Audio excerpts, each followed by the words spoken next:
یحییٰ ابن یعمر حمیری رحمہ اللہ بیان کرتے ہیں کہ مسلمانوں میں سے سب سے پہلے جس نے تقدیر کا انکار کیا تھا وہ بصرہ کا معبد جہنی تھا. جیسے عبد لکھتے ہیں نا، اس کے شروع میں میم ڈال دیجئے، معبد جہنی. یہ وہ شخص تھا جس نے مسلمانوں میں سے سب سے پہلے تقدیر کا انکار کیا تھا کہ میں تقدیر کو نہیں مانتا. اب تو بہت سارے ہیں ایسے، لیکن یہ پہلا شخص تھا، یعنی کہ صحابہ کی جنریشن کے بعد. چنانچہ میں اور حمید بن عبد الرحمن حمیری حج یا عمرے کے لیے روانہ ہوئے تو ہم نے کہا کاش رسول اللہ صلی اللہ علیہ وسلم کے صحابہ میں سے ہماری ملاقات کسی صحابی سے ہو جائے تو ہم ان سے اس بارے میں پوچھیں کہ جو تقدیر کے بارے میں باتیں ہو رہی ہیں ہم اپنی کلیریفیکیشن چاہتے ہیں. تو اللہ کا کرنا ایسا ہوا کہ عبداللہ بن عمر رضی اللہ عنہما ہمیں مسجد میں داخل ہوتے ہوئے مل گئے.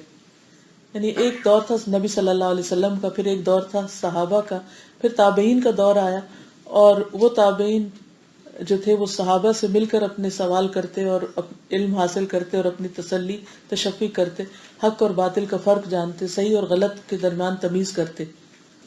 تو چونکہ بصرہ میں ایک ایسی صورت پیش آ گئی تھی تو وہ پریشان تھے، تو اس لیے انہوں نے کتنے رائٹ سورس کو پکڑا کہ ہم جا کے صحابی سے پوچھتے ہیں کیونکہ وہ ہم سے زیادہ جانتے ہیں. کہتے ہیں چنانچہ میرے ساتھی اور میں نے ان کو اپنے پہلوؤں میں لے لیا اور ایک دائیں طرف ہو گیا اور دوسرا بائیں طرف، یعنی ایک ادھر اور ایک ادھر، ان کو بیچ میں کر کے تو ان کو مسجد میں ایک طرف لے گئے. مجھے خیال ہوا کہ میرا ساتھی مجھے بات کرنے دے گا، چنانچہ میں نے کہا اے ابو عبد الرحمن، یہ حضرت عبداللہ بن عمر کی کنیت ہے. ہمارے ارد گرد کچھ ایسے لوگ نمودار ہوئے ہیں جو قرآن پڑھ کر علم کی باریکیاں نکالتے ہیں. ان کا خیال ہے کہ تقدیر کچھ نہیں، یعنی اپنی عقل اور رائے سے زیادہ کام لیتے ہیں، تقدیر کا انکار کرتے ہیں. ویسے وہ بھی قرآن پڑھتے ہیں اور معاملات ویسے ہی ہو جاتے ہیں. ظاہر ہے کہ اہل علم وہ لوگ ہیں، لوگ ان کے پیچھے چل پڑتے ہیں.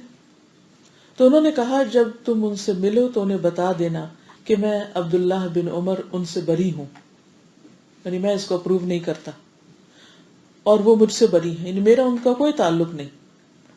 قسم ہے اس ذات کی جس کی عبداللہ بن عمر قسم اٹھایا کرتا ہے، ان میں سے کوئی اگر پہاڑ جتنا سونا بھی خرچ کر ڈالے، اتنا بڑا صدقہ بھی کرے، تو اللہ تعالیٰ اسے قبول نہیں کرے گا جب تک وہ تقدیر پر ایمان نہیں لائے گا.